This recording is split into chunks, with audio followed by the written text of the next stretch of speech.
we're back with another episode. We're back with another episode of It Says. And how are you guys doing? I hope you guys are having an amazing week, and you will have an amazing week. I would say I better start saying that. Like, I hope you guys will have an amazing week. Okay, because this episode comes out on a Monday. It's the start of the week. And yeah, so what did I do over the weekend before this beautiful Monday? Hopefully it's a beautiful Monday in your city or wherever you live. But yeah, I haven't done much. I've been having like a very fatigued week. Like, oh my gosh, girl, if I could sleep all day, honey, I probably would. Like, that type of week. So yeah, like those weeks you just don't want to do nothing or whatever the case may be. So yeah, that's it. I don't think I did anything like special last week or this week for me. Yeah, no, I haven't done anything like that. I'm like, ooh, I gotta tell you guys about. What's been going on? Ugh, I don't even know. I keep looking at my eyelashes. I got these long ass eyelashes. Let me tell y'all. So I like wearing eyelashes on Brit Says, or wearing them in general for the most part. So I actually had found this website. Well, I don't think I found it. I think I've heard of it. It's called Lotus Lashes. They had a sale. It was like 60% off. So I was like, I'm about to just rack up on mad lashes. And I like the full mink ones because it looks like real hair. So anyway, they just kind of show the eye closed with the lashes on. And it looked nice on the girl. But then when it came, it was so long. But, you know, I already bought them. So I was like, I'm going to just wear them. Whether they long or not, whether y'all think I look ratchet or not. I paid for them. I can't return them. So I'm about to wear these shits. Period. But anyway, this week, what has been going on? I watched the admission scandal. What's that thing called? Documentary on Netflix.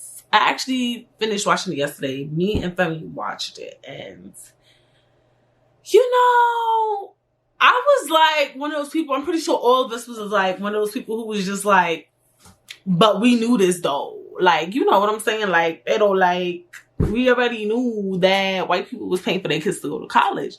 I just didn't really know that it was illegal. Like, that illegal. Like, one day I thought about it, like, is it really illegal? Like, is this somewhere in the clause? Like, I wish they would have spoke about that. Like, why was it something that was considered illegal?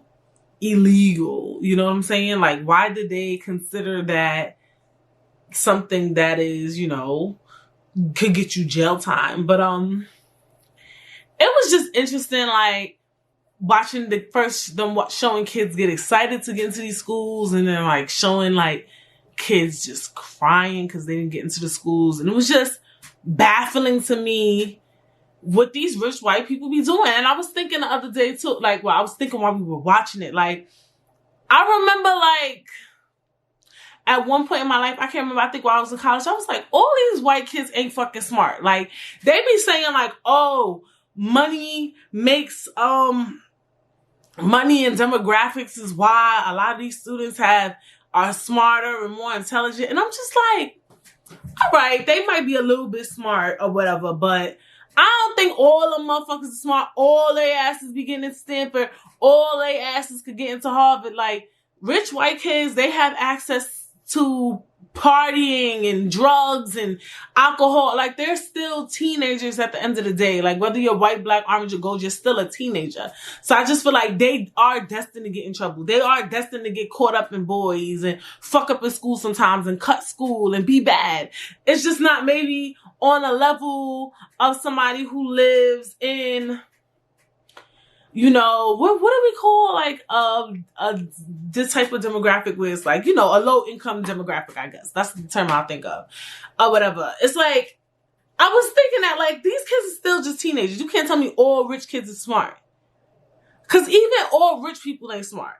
A lot of times it just takes the gift of gab to be rich. Sometimes you could be the dumbest person and still become an entrepreneur. Some people just know how to run their mouth. Some people know the right people. Like, I was just thinking that shit like, I know these motherfuckers, all their asses ain't fucking smart. All these rich ass kids can't be smart. Like, not, let me make it clear too, just because you don't get into Harvard or Stanford or Georgetown or UC, is it UCLA or USC or whatever these schools are, these Ivy League schools, it doesn't mean you're dumb either.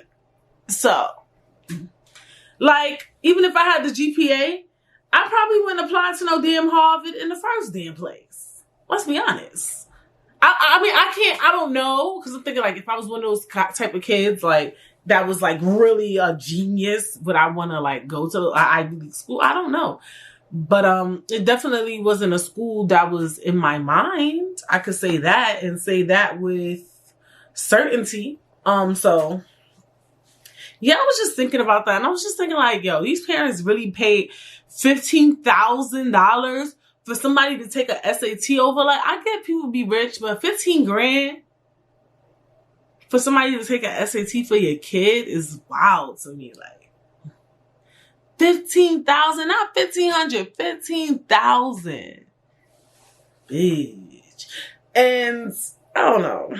So yeah, I watched that. I thought it was interesting. It was more interesting than I imagined, because, like, but I also thought it was silly too, because these people got like 5-month sentence, 3-month sentence. I'm like, if y'all was gonna give them that low of a sentence, not saying they deserve the big sentence, I'm just like, this shit shouldn't even make the motherfucking news. But I guess, like, rich white people like stuff like that, and, like, we kind of, like, adore stuff like that, because there's really kids that be going for blood just to get in these schools, and then they don't get into it. And it's just like, you could buy your way in. Why not? But child, yeah, that was good. I enjoyed it. I thought it was good. It kept my eyes on and plugged. Also, we have to stop the Asian hate, right? That incident that happened in Atlanta with those women, they went into that massage parlor. That white man, not they. Let me be very clear. Went into the massage parlor and shot up them Asian women. What's that about?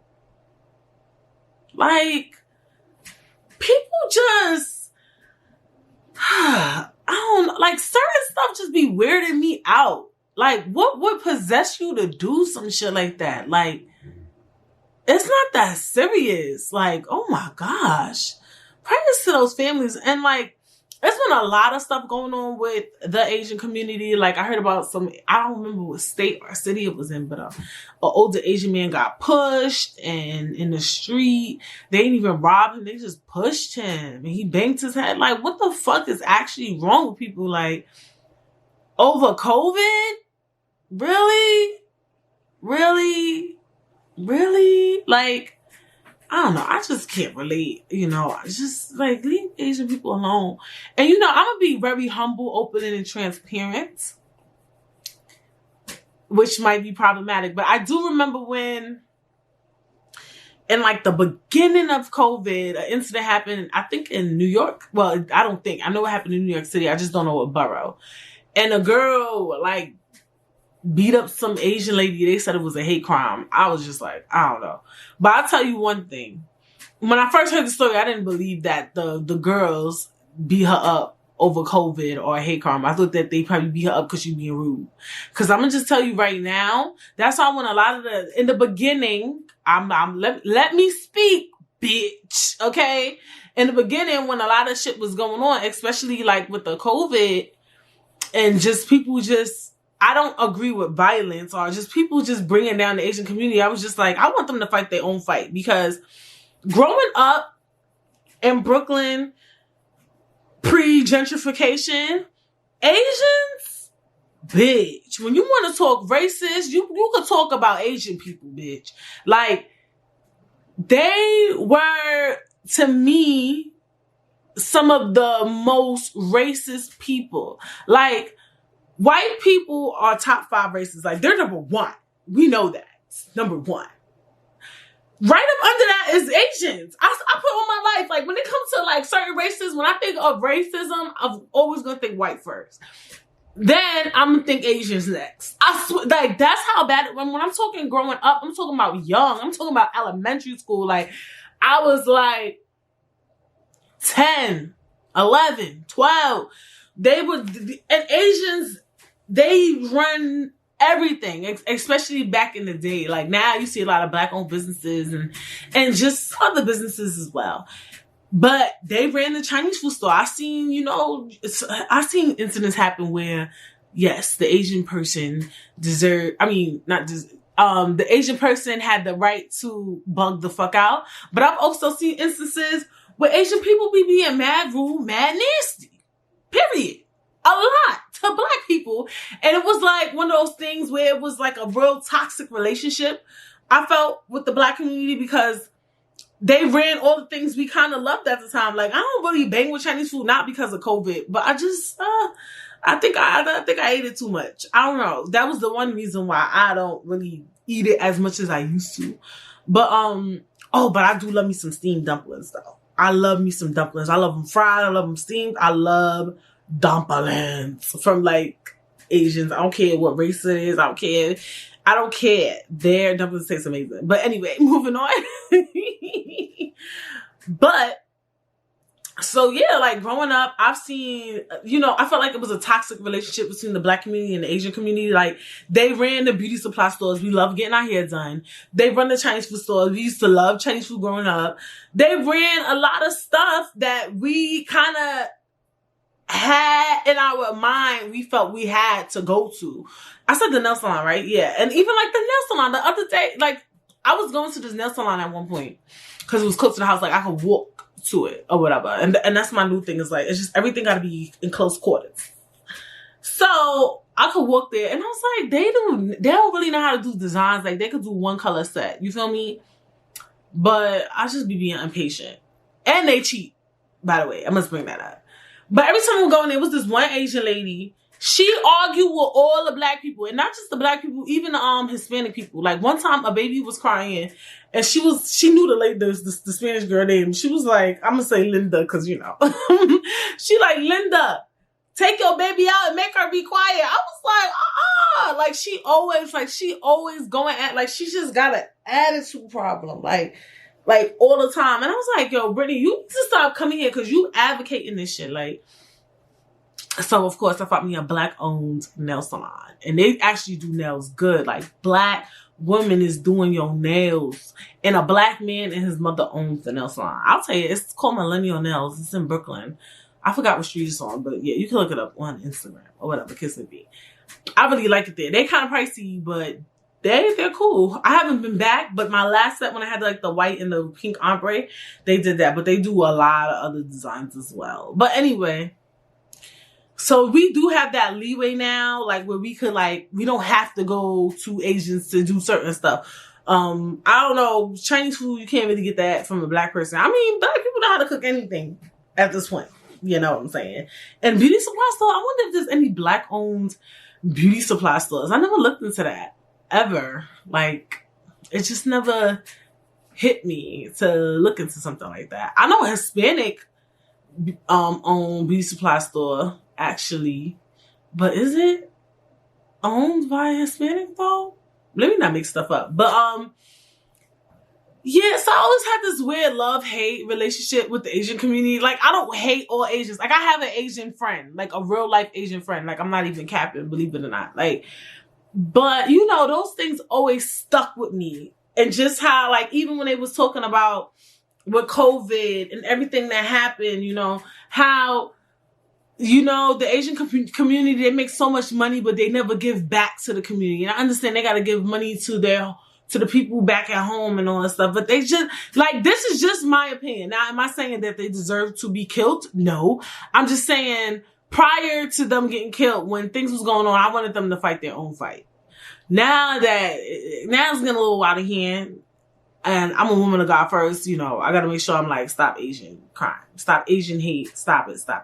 Like you can't say don't kill black people, don't kill this person, but it's okay to kill Asians. Like, you don't do that shit. Like, it's not okay to kill anyone. I'm just putting that out there. But I do remember before they really, like, to me, before they even really started wilding, like, with the Asian thing, like, at first, and obviously Trump entertained that bullshit, but I keep calling it the China virus, the Wang Ho virus. I don't know what the fuck else he was calling it. But, yeah, I definitely you know, had a weird relationship. Like that always stuck with me. Like I grew up in Bed-Stuy, Brooklyn. Even when I moved to Stafford, and just if they own a liquor store, sometimes they own liquor stores. A lot of different people own liquor stores now, but sometimes some of them are Asian owned. And they just always just doing some shit. Like they just be doing too much. And it don't even be just to me. Like I see how they treat other people, and I'm telling you, it's just like a toxic ass relationship with the Black and Asian community. Like you see like an Asian person disrespect the Black person and just be like, oh Lord. Like when they be doing it in the store, like, let me mind my business. Like that type of thing. But they be doing some foul shit. Even when I was in Buffalo, like they just like, I don't know if they have a thing against Black people or whatever, but I do remember saying that they need to let them fight their own fight. I do remember saying that. But I do want to say that it's ignorant as fuck to want to beat somebody up or attack somebody over a virus that they didn't start. Yeah, it started in China, but let's say I'm Chinese. Why y'all holding me accountable for something I don't got nothing to do with? Like, I'm just trying to chill. Like, I'm just trying to live my life. I shouldn't be held accountable. And it's a virus. Like, it's something that happened. Like, let's say even if the Chinese government did it, why y'all holding me accountable for something my government did? Like, you get what I'm saying? Let's say like this was all man-made or whatever, COVID. Why am I being held accountable for this? You get what I'm saying? Like, y'all cannot do that. And number one, you just can't kill people in general. You cannot beat anyone up in general. That is not your job. Like, what the fuck? Like, people are really nuts. Like, this country is full of crazy people. Y'all better leave people the fuck alone, you know? So, yeah, we need to stop the Asian hate. I just want to say my little take on my mini ideology of the Asian community and how I felt. And then remember too, and I forgot which part of Asia, they was not making Black people like go into certain places and stuff because America said Black people have the highest chance of catching COVID and dying from it and stuff like that. And it's just like, it's the audacity for me. The fuck? Like, that got me tight. Like, it's the audacity for me. Like, this shit started in China, and now y'all got these motherfuckers, y'all telling Black people they can't go in certain places, and y'all the one who started this shit? Oh my God. This is going crazy. I'm sorry. Let me not stop talking about this topic, because this looks like it's going everywhere, and I don't want no smoke.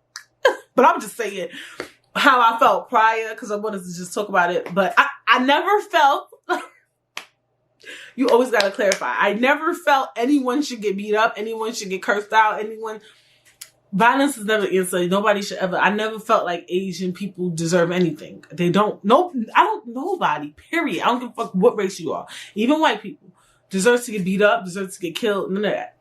That should never be the answer. We need to learn how to talk and communicate with each other. But I just felt like they need to fight their own fight. That was the realm I was going to, because it was a little more deep rooted. But you know, I gotta cut that shit out too. I had to tell myself that, because people be like hating Black people for one thing that one Black person did to them or whatever, or just because of the way they portrayed on the media and stuff like that. I don't know.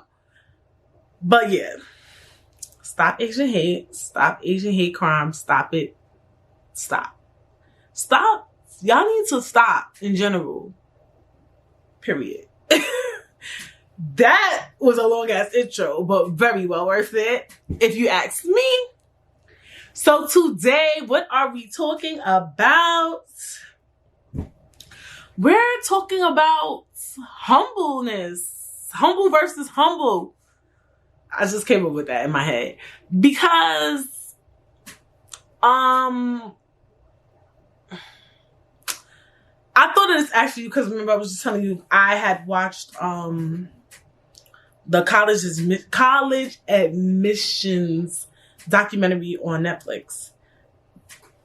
And one of the things, so the guy's name was Rick Singer. Rick Singer, he started as a basketball coach, then he lost his job as a basketball coach, so then he wanted to be a college admissions coach. And first he was doing the right thing, then he started doing different things, you know, which was getting kids into school by, you know, getting funds. But one of the things in this documentary, sorry for that pause, in this documentary and in a lot of these things is that people be really needing to humble themselves. Like, I feel like a lot of times people, they're not humble, they think they're invincible. And I felt like watching the documentary, he felt he was invincible at some point. And it's just one of those things too, he probably was just not educated on it. Maybe he didn't think it was something that he could get in trouble for. And it's just taught me, like, people need to chill. People really need to humble themselves. And another incident was with Governor Cuomo. So Governor Cuomo, I'm pretty sure no matter what state you're from, you may or may not know Governor Cuomo due to his notoriety during the COVID crisis when it was at its peak. He was such a noble figure for COVID in 2020. Like, March 30th was when this shit got crazy, and he was just the guy. I personally knew he was a jackass because meanwhile, you're getting on TV talking about this, that, the third, and the other, but you got the people in the goddamn freezers. The fucking world is closed. The world is closed, but it's open. You got people still going to Target. People can still go to Walmart. People can still do what the fuck they want. But you think you figured out the COVID crisis, bitch. I've been peep game that all he was doing was talking. But some people feel that connection because when you in something so traumatic, because COVID is traumatic for the American community. But when you in something so traumatic, and it's just somebody talking to you, just giving you updates, it makes you feel good. Like, everybody loves an update. Like, what's going on with me? Like, you want to be updated on things. You get what I'm saying? So it was good to feel updated, to get an update. I get that.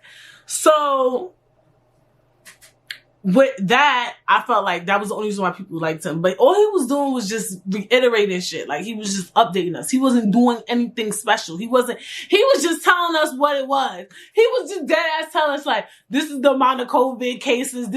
He wasn't coming up with no damn solutions. Like, he came up with the phase 1, 2, 3, 4 shit. But I don't know. I just peep game to the stupidity. But I just say that all to say is that Cuomo was that guy. Whether I liked him or not, Cuomo was that guy all 2020. He even wasn't he up for a Nobel Peace Prize or a Grammy or a Tony or an Emmy, some shit for just talking? Like, I don't know what the hell, but Cuomo was that guy. And people's like, run for president. Cuomo's my president. And Cuomo's the governor of New York, by the way, just in case you wasn't in tune, but I just assume everybody knows him.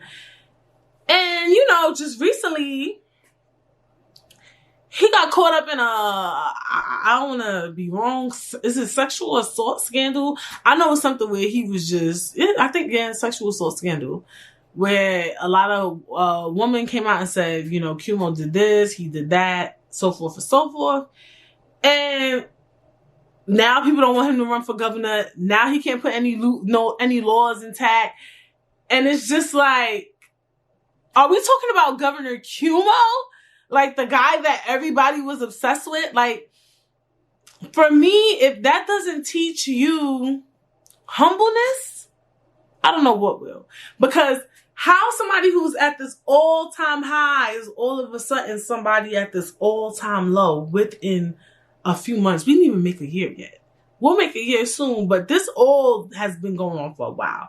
And I'm just like, I didn't even know he couldn't make laws anymore. And he was a little unhumble. Like, he was kind of trying to bring down the mayor, de Blasio. Like, he was feeling himself. Like, he was just feeling himself, honey. Like, even his presence when he spoke. You know what I'm saying? And it just taught me, like, and I hope everybody that, like, you can always hit a low point. You can always hit a low point at any moment. You could just really not be that girl anymore within a few months. Like, that's crazy to me. Like, this is crazy. This is absolutely crazy. And I have on theory that, Cuomo probably wasn't the best person around these times. He probably wasn't the easiest to work with. And that's why a lot of this shit is taking place. He probably was bugging the fuck out because it's just crazy to me. I believe the accusations, you know, I don't think anybody has a reason to lie, but it's just crazy to me. Like, y'all not baffled? So it's just like, people really need to humble themselves. You know, we all need to humble ourselves. But before I talk about humbling ourselves, right? Why I say humble versus humble is because sometimes you don't want to be humble, right? We talk about that, right? Sometimes we feel the need to be humble in such a way where we got something planned, we got some ideas going, we doing big things, and we feel like we gotta be humble. We can't talk about it in such a way. We can't be braggadocious. We'll come off as braggadocious and show-offy. And you gotta know the difference. You know what I'm saying? You have to know that difference when you're being humble, but you being humble. You know what I'm saying? Like, when you're being too humble, I should say. Like, if you do something, I feel like, then talk about it. Like, I do feel like that sometimes. Like, I always used to feel like I can't say certain things or talk about certain things to certain people. And I still do feel like that. I do feel like some people don't want to hear certain conversations you have. Even too, let's talk about like, even in marriage, right?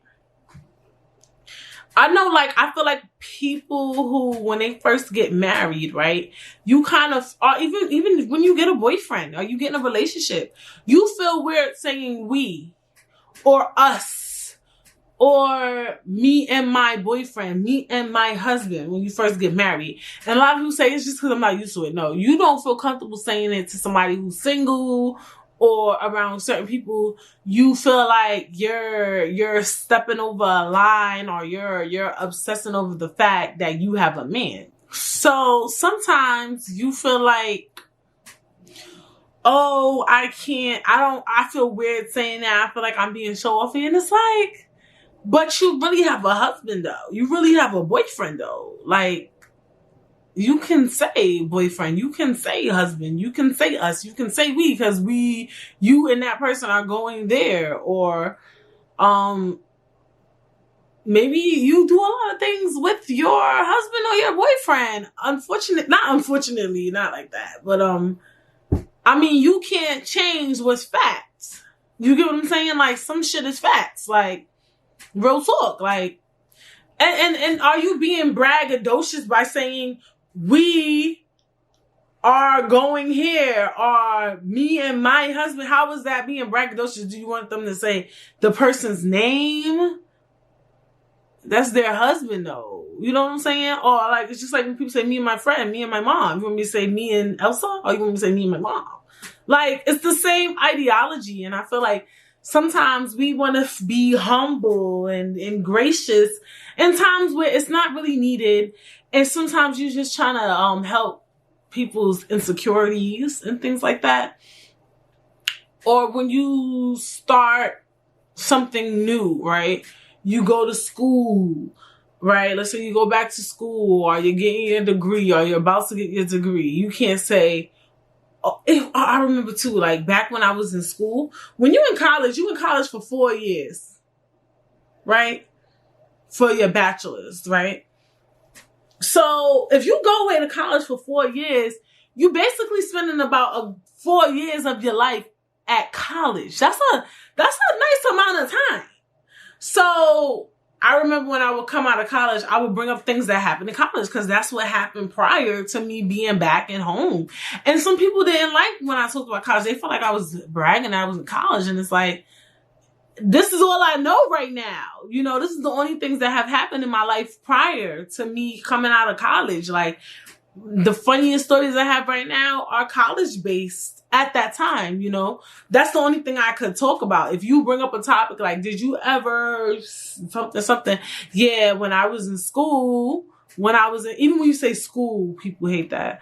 Or, yeah, I remember I got so drunk in college. Like, you know what I'm saying? Like, I don't know. Like, that's where I went and I got drunk. I don't know what you want me to say. because of your insecurities. You know what I'm saying? But a lot of times, some people, they feel like they gotta humble themselves. Like, Brittany, don't bring up college, or don't bring up your husband. Don't. It's like, or even I'll be like, don't bring up the podcast. You know what I'm saying? Like, this is what I got. This is what I do. Like, if you ask me an example of something and this happens to relate, I'm gonna bring it up. You know what I'm saying? Like, when is humble too humble? You know what I'm saying? Like, why? I'm filming. I don't know if y'all hear the honking outside, like a car is honking, but y'all already know what time it is. Y'all just gotta get with it and get lost. But don't get lost. Stay. Look, the honking stopped. But anyway, I feel like when it's humble too humble, and when it's humble, you know, just right. I feel like if something is fact, if something is like your actual life, like you actually have a boyfriend, you actually have a husband, you actually went to school, you actually like, and it just aligns with the story or whatever you're talking about, whatever you have to say, then you don't gotta be fucking humble. Like, that's people's insecurities. Like, you can't fix people's insecurities. Like, what the fuck, bro? Like, why would you change your statement of fact just to feed somebody's, I don't know, what's the word? Like, feed somebody's heart, or like, not, heart is aggressive. To feed somebody's feelings, like, you know what I'm saying? Like, oh, like people, let's say you shot a magazine cover, or you did a photo shoot.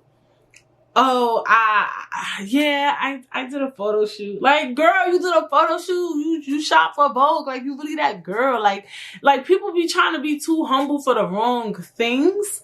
Sometimes just to like, if it's fact and it's true and it aligns with your story, then you don't have to be humble about it.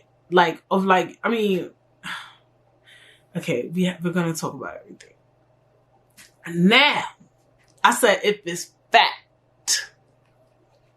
Keyword, fact. Now, if you just starting something and you know maybe the field is a bit shaky, your numbers ain't been aligned, you doing some shit that ain't really legal, you gonna need to humble yourself. I'm gonna need for you to humble yourself, because like, when people, I could use so many fucking examples, it's ridiculous. When you doing some shit that ain't right, you know you be doing some shit that you currently doing some shit that ain't really aligned, but you over here acting like you really that girl or that guy. You get what I'm saying? Like, you doing some shit that ain't really the best. You need to humble yourself. Like with the Rick Singer guy. Now, you know damn well, it's motherfucking kids that want to get into fucking Stanford, and you over here taking money for kids to go to Stanford. You know what you doing ain't right. Low key, high key. Like, you know, you may not know the ramifications for it, but you know, in some ways in your heart, something about it ain't right. Right? So, for me, you gotta humble yourself. You gotta kind of lay low and chill the fuck out. You get what I'm saying? And that's one of the things is like, some people, they be doing stuff you know you ain't really supposed to be doing, but you just not humble about it. Like, and not even just stuff you're not supposed to be doing when you don't have fact. Like, you like, oh, I'm in this business. It's going to be a $5 million. Humble yourself. You don't know if it's going to be $5 million yet. You're only at 0. And it's one thing to manifest things, right? Because I understand that. Some people say it's a $5 million business because they want $5 million. Manifestation needs to be kept to itself sometimes. It's not something you have to tell everyone. You don't have to tell the whole world that you're going to make $5 million when you're at 0 right now. Like, you get what I'm saying? Like, you haven't even opened a company. Things like that, of that nature. Like, humble yourself, you know? And it's about how you talk about things, right? Because is it a fact? Because remember I said, when you speak in fact, you don't got to be so humble. Is it a fact that you run a business? Yeah, it is a fact. So you can talk about that, but watch what you say when you come to numbers, or Or I understand, see, this topic is actually very complex. I understand we want to be the best. And sometimes you want to be like, I'm the best braider on the market or whatever. And it's like, you could say that, but like, chill out. Like, I don't know. Like, people just be needing to humble themselves. Like, for real. Like, and being humble is so weird because sometimes I do feel like we can be too humble. But I also feel like sometimes people aren't humble enough. So how do we find that medium? Like, where you're just the right amount of humble? And it's hard. It's hard because, especially when you're a regular day person, well, not all of us. Some of us are very ordinary people. And I feel like, all right, with rich, affluent people, with rich, affluent people, they might need to be humble too, because at some point, you could still lose it all. I feel like you can always lose it all. And that's where we got to be careful and we got to be better. It's just knowing and understanding that at some point you can lose it all no matter what. It's not something we want, but you can lose it all. Or you may not lose it all. You can lose something. You thought you were so amazing because you're rich and you can do this and you can do that. And then something traumatic or crazy happens to you. You're just like, who, me? Yeah, you. Yeah, you. Yeah. Like, and those are the things that we call humbling experiences, right? Where you really thought you was just invincible. And now you're dealing with something you never thought that you would have to deal with. You get what I'm saying? So, I don't know. It's just interesting. It's an interesting take idea on just being humble and just knowing how to maneuver it. I think actually it might be hard to maneuver humbleness. Because you don't really know when you're being too humble and when you're not humble enough. And for some could say, should I even care? You don't have to care. You don't have to care about anything. You know what I'm saying? But I just feel like the reason why I say that is because sometimes when you're not humble enough, that's when you start getting caught up in shit. When you start being unhumble, that's when all of a sudden the crumbles start fucking falling. Like, as soon as you start feeling yourself a little too much, that's when everything goes haywire.